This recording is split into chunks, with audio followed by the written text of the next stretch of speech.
Special తరవాని పులుసు చేస్తున్నాను. దానికి కావాల్సినవి రెడీ చేసుకున్నాను. ఆవాలు, జీలకర్ర, ఎండుమిరపకాయలు, పచ్చిమిరపకాయలు, వెల్లుల్లి, తరవాని పులుసు పోపు, ఇవి ఫుల్గా ఉన్న ఉల్లిపాయలు వేస్తాను.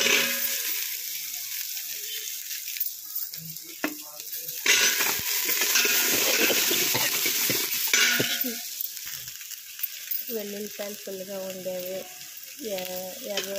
తెల్లుల్లిపాయలు ఫుల్గా ఉండేవి. ఇదేమో సొత్తిదుంప, ఇందులో చిక్కుడుకాయలు, ఆనపకాయ, గుమ్మడికాయ, బెండకాయలు, ఇందులో వంకాయలు, ఇంకో రకం చిక్కుడుకాయలు, తర్వాత చిలకడ దుంప, ఇవన్నీ ఉన్నాయి.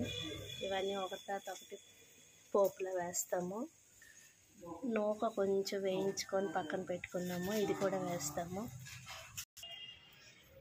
మొత్తం కాయగూరలన్నీ వేసి కొద్దిసేపు వేయించిన తర్వాత తరవాని ఉంటుంది వేసి ఉడికించాలి. ఇది తరవాని, ఇది ఎప్పుడూ ఉంటుంది.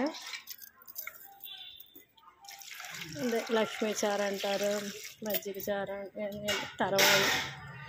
తరవాని పులుసు అంటాము. ఇంకా వేయడమే. ఇంకా మొత్తం ఉడికిపోయిన తర్వాత సూపర్ ఉంటుంది. ఎన్ని రోజులైనా ఉంటుంది. నూకలు ఉంటే నూకలు వేయచ్చు, నేనేమో బియ్యపు రవ్వ వేయించి వేసాను. Okay, thank you.